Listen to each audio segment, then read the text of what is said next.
120, 20% अधिक है, इसलिए मोहन 120 हो जाएगा।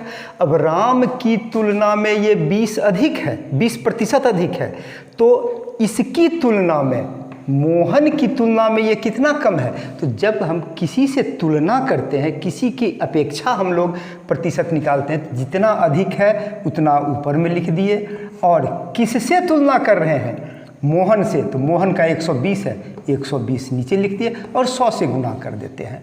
तो इस तरह से ये कट गया 0 0, 2 छक 12, ये हो गया 100/6, और ये हो गया हमारा 16 छक 96 होता है, ये हो गया 4 बच गया बटे 6 हो गया। इसको हम लोग छोटा कर देते हैं, 2 2 9 4, 2 3 6, ये हो गया 16.2/3%। दशमलव में हम लोग निकालेंगे तो 16.666, इस तरह से जाएगा। इसको हम लोग 16.67% लिख सकते हैं।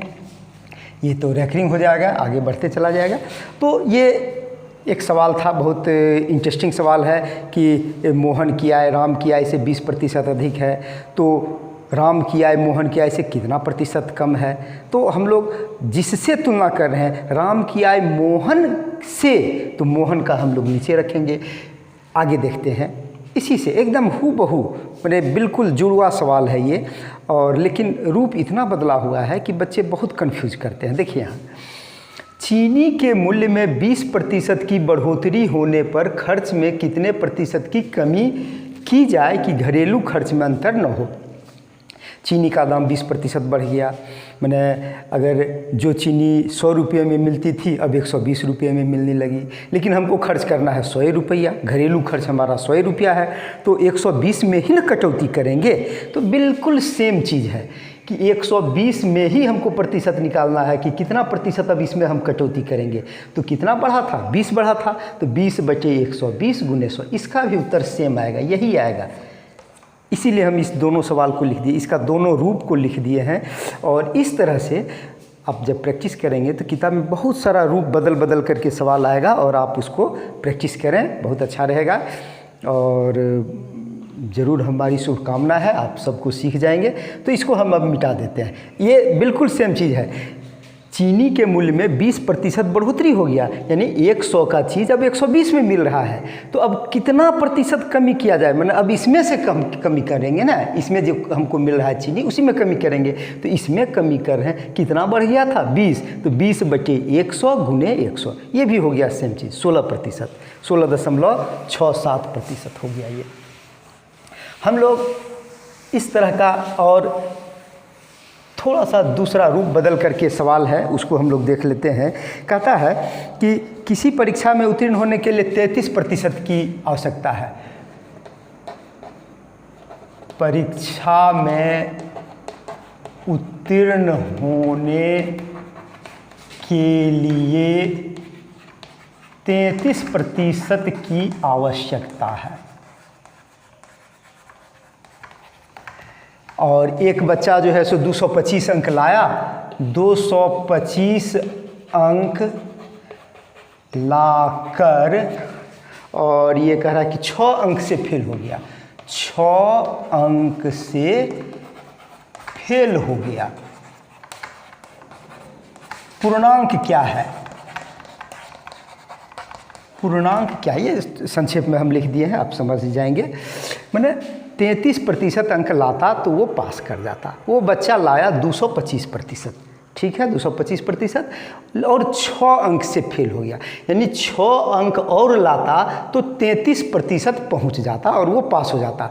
यानी इसमें 6 जोड़ देंगे तो 33% हो जाएगा। दिस इम्प्लाई दैट, प्रश्नानुसार हम लिखेंगे कि 33% ये बराबर हो गया 225 + 6 बराबर 231। इसलिए 100% कितना हो जाएगा हमको पता है, 1 निकालेंगे तो 33 नीचे जाएगा और 100 फिर ऊपर हो जाएगा। 231/33 गुने 100%। पूर्णांक का मतलब कोई भी चीज़ रहता है तो 100% हम लोग निकालते हैं। ये हमारा 3 से कट जाएगा, ये 11 × 33 और ये हो गया 3 3 सत्ते 21, 2 3 सत्ते 21, फिर 11 सत्ते 77, यानी कि ये हो गया 700। 700 हमारा पूर्णांक हो गया। ये पूर्णांक जो मांगा गया था ये 700, 700 में 33% हमारा हो गया 231। ये हमारा पासिंग मार्क्स था। तो इस तरह का जब रहेगा, इस तरह का प्राय पूछा जाता है परीक्षा में, तो इस तरह का रहेगा तो आप समझ जाएंगे, बहुत अच्छी बात है। अगला एक सवाल है, नारंगी के मूल्य में 20% की कमी हो जाती है। इसको आप स्क्रीनशॉट लेते चलेंगे, अच्छा रहेगा। तो हम लोग अब आते हैं, नारंगी के मूल्य में 20% की कमी हो जाती है।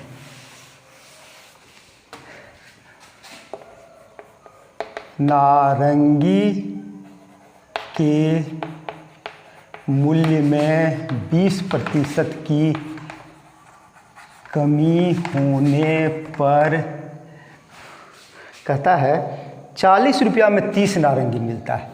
40 रुपया में 30 नारंगी मिलता है। आरंभिक मूल्य बताइए। आरंभिक मूल्य क्या था? 20% की कमी होगी। हम लोग समझ चुके हैं कि 20% की कमी का मतलब हुआ 80, 20 घटा देंगे 100 में तो 80% हम लोग अब दे रहे हैं। उतने ही सामान के लिए अब 80% देना पड़ रहा है। तो कितना दे रहे हैं अभी? 40 रुपया दे रहे हैं, यानी कि 80% बराबर 40 रुपया। 100% निकाल देंगे तो आरंभिक मूल्य निकल जाएगा। आरंभिक मूल्य 100% था। 100% निकालने के लिए 80 को नीचे ले जाते हैं, 40/80 गुने 100। ये थोड़ा कैलकुलेशन करते हैं, जब आपको समझाने के लिए हमको कैलकुलेशन करना पड़ रहा है। अदरवाइज़ आप जब अपने बनाएंगे तो ये बहुत इजीली समझ जाएंगे कि इसको हम कितना रैपिडली, कितना क्विकली हम इसको बना सकते हैं। आप ये 4 दूना 8, ये 2 हो गया, ये 50 हो गया। 50 रुपया आरंभिक मूल्य था। 50 रुपया में 30 नारंगी। नारंगी तो उतना ही खरीदा था, दाम न घटा। 30 नारंगी आंसर। तो ये 3 तरह का सवाल हम लोग देखे। अब एक नया ट्रेंड में ये बहुत अच्छा सवाल आता है कि किसी आयत, किसी वर्ग की भुजा को अगर हम बढ़ा देते हैं, घटा देते हैं इतना प्रतिशत से, तो उसके क्षेत्रफल में कितने प्रतिशत की कमी या बढ़ोतरी होगी। तो चलिए इसको देखते हैं। बहुत आसान तरीका है और आप, हमको लगता है 10 से 15 सेकेंड में इस तरह का सवाल आप बना लेंगे। थोड़ा सा बेसिक जानकारी की आवश्यकता है। हम लोग आज उसी की चर्चा कर लेते हैं कि आप क्या टेक्निक अपनाएंगे कि आपको जल्दी बन जाए। तो जैसे कि एक सवाल है, वर्ग की एक भुजा में 10% की वृद्धि होने पर क्षेत्रफल में वृद्धि प्रतिशत क्या होगी? 10% की वृद्धि है। तो हम अब इसको बहुत टेक्निक से बनाते हैं, इसको व्याख्या करके नहीं बनाते हैं, ज़्यादा समय लगेगा और आपको समझने में दिक्कत नहीं होगी। बस यही हम लोग देख रहे हैं। 10% की वृद्धि हो गई, यानी कि जो पहले 100 था अब हो गया ये 110। 110 हो गया, तो इस 100 को हटा दिए। 110 अब चूँकि वर्ग का है तो क्षेत्रफल होता है हमारा भुजा स्क्वायर। भुजा स्क्वायर माने भुजा गुने भुजा। इसमें से 0 को हम हटा देते हैं। 0 को इसलिए हटाते हैं, बाद में पता चलेगा। गुने फिर 11। अगर ये 0 रखते भी हैं तो नीचे में 100 देखते हैं तो ये कट जाता है। तो ये अभी ही हम उस स्टेप को पकड़ ले रहे हैं कि ये 0 को हटा देते हैं। चलिए, ये ढोने की आवश्यकता नहीं है। प्रतिशत का सवाल जब आगे बनाएंगे तो नीचे में 100 आएगा और कट जाएगा। तो ये हमारा हो गया 121। क्लियर है? 11 गुने 11 121 होता है। अब हमारा पहले जो होता था ये 100 गुने 100 करते, ये 100 था, अब हो गया 110। तो इसके हिसाब से 100 आता, 100 यूनिट। अब आ गया हमारा 121 यूनिट। तो हमारा कितना वृद्धि हो गया? इसलिए वृद्धि प्रतिशत बराबर 21 बढ़ गया। ये 100 से 21 बढ़ गया, ये 21 हो गया, 121%। ये हमारा आंसर हो गया। इसी तरह से हम लोग आते हैं कि अगर कमी आ जाता है, समझ में आ गई बात, हमको कुछ नहीं करना है। 10% की वृद्धि हुई थी तो 110 हुआ था, दोनों का शून्य को हम हटा दिए और गुना कर दिए तो 121 आ गया। 121 हमारा मूल क्षेत्रफल 100 होता, अभी हो गया 121, तो 21 से बढ़ा ना, 100 में 21 बढ़ गया, ये हो गया 21% आंसर आ गया। चलिए आगे हम लोग देखते हैं। अब कमी हम लोग देखते हैं, 10% नहीं, अब 20% की कमी कर लेते हैं। चलिए 20% की प्रतिशत कमी, वर्ग की एक भुजा में 20% की कमी होने पर क्षेत्रफल में प्रतिशत कमी क्या होगी। अब अभी हम लोग बढ़ाए थे 10%, अब उसको कमा दे रहे हैं तो 20% कम जाएगा। अब इस तरह के सवाल का अपने से भी प्रैक्टिस करेंगे, बहुत आसान होता है और पहले से आप प्रैक्टिस करेंगे तो परीक्षा में कॉन्फिडेंस रहेगा। 20% की कमी होगी तो हमारा हो गया 80% बचा। भुजा का वर्ग करेंगे तो 80 गुने 80 हो जाएगा और 80 गुने 80 हो जाएगा। नीचे में 100 करते हैं, 100 नहीं करते हैं, 100 यहाँ पर 8 ही रखे। चलिए अभी कर दिए हैं तो इसको काट दिए, तो हो गया हमारा 64% ही क्षेत्रफल बचा। हमारा क्षेत्रफल कितना बचा, मात्र 64%। कमी कितना हो गया, उस समय तो हम लोग क्या किए थे, बढ़ा में से घटा दिए, अब 100 में से ना घटाएंगे। मूल हमारा क्षेत्रफल 100 था, अब बचा 64%, इसलिए प्रतिशत कमी 100 घटाओ 64। प्रैक्टिस करेंगे तो बहुत आसानी से आप समझ जाएंगे, तुरंत आप पकड़ लेंगे कि 6% होगा और ये क्लियर हो जाएगा। अगर 10% की कमी होगी तो क्या हो गया, 9 9 81, 100 में से 81 घटा दिए 19% हो गया। इस तरह से प्रैक्टिस आप करेंगे तो बहुत अच्छा रहेगा, समझ में भी आ जाएगा। आगे देखते हैं हम लोग। अब यहाँ पर आयत की चर्चा करते हैं। आयत में हम लोग क्या करते हैं, चलिए आयत की लंबाई और चौड़ाई में वृद्धि हो और कमी हो, दोनों में। आयत की लंबाई में 10% वृद्धि, चौड़ाई में 20% वृद्धि हो तो क्षेत्रफल में कितने प्रतिशत की, क्षेत्रफल में कितने प्रतिशत की वृद्धि होगी। वृद्धि ही होगी, दोनों बढ़ रहा है तो वृद्धि होगी ही। क्लियर है। 110 120 दोनों का शून्य को हम हटा दिए तो हमारा बच गया 11 गुने 12। अब ये समझाने की आवश्यकता नहीं है, अब परीक्षा में बस डायरेक्ट यहाँ पहुँच जाएंगे। 11 गुने 12 132। अब 132 में से 100 को घटाएंगे, चूँकि 132% हो गया तो 100 घटा दिए तो हो गया घटाओ 100 बराबर 32% आंसर। इसमें आपको 10 सेकेंड अधिक से अधिक लगेगा, तो बहुत इजी चीज़ है, आसान चीज़ है, कंपटीशन में महत्वपूर्ण है और बनाने में बहुत आसान है। हम लोग आयत की लंबाई और चौड़ाई में वृद्धि, तो हम लोग अब इस तरह से बहुत सारा सवाल का आप प्रैक्टिस करके देखेंगे तो आप देखेंगे कि ये चीज़ हम बिल्कुल सही जगह पर पहुंच रहे हैं, गलत नहीं है। हम लोग आयत की लंबाई में 10% की वृद्धि और चौड़ाई में 20% की कमी हम लिख देते हैं। चलिए कमी होती है तो क्षेत्रफल में कितने प्रतिशत की वृद्धि या कमी होगी। चलिए क्लियर है, एक में 10% की वृद्धि, एक में 20% की कमी।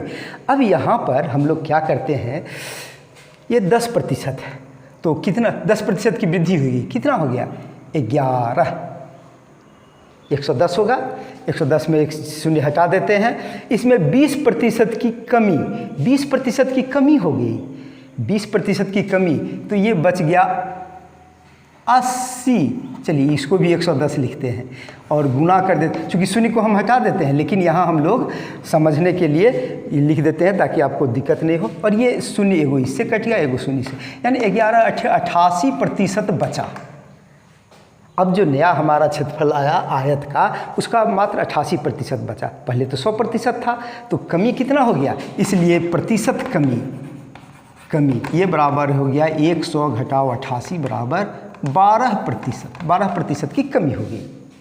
क्लियर है? एक में वृद्धि, एक में कमी, तो दोनों हम लोग निकाल करके यहाँ बना दिए। अब इस तरह का आप सवाल एक हम लोग, चूँकि ये कमी का हम लोग बना लिए, अब एक ऐसा बनाते हैं जिसमें कि एक बढ़ा एक घटा, लेकिन आयत हमारा बढ़ गया, क्षेत्रफल हमारा बढ़ गया। तो इसको हम लोग देखते हैं। चलिए आते हैं, चलिए इसको मिटा देते हैं। समझ में आ गया होगा। 10%, 20%, 110 और 20 घट गया है, कमी हो रही है, तो 100 में से 20 घटा दिए 80, और ये कट करके 88 हो गया गुना होने के बाद, और ये हमारा 100 में से 88 घटा दिए तो 12% हो गया। यहाँ पर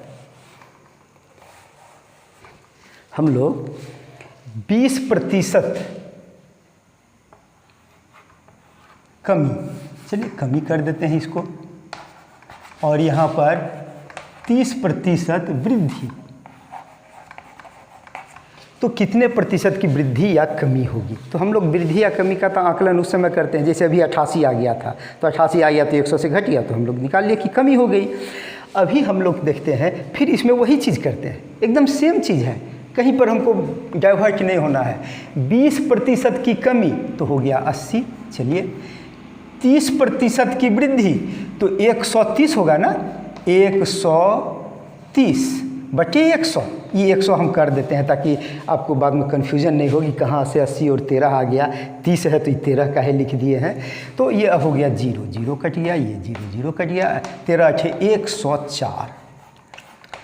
क्लियर है कि लंबाई में 20% की कमी होगी और चौड़ाई में 30% की वृद्धि होगी, तो जो हमारा नया क्षेत्रफल आया वो मूल क्षेत्रफल से 104% है मूल, तो 104, ये 4% बढ़ गया, इसलिए वृद्धि हम लोग लब लिखेंगे। इसलिए प्रतिशत वृद्धि ये बराबर हो गया, इसी में से अब घटाएंगे, 104 घटाओ 100 बराबर 4% आंसर।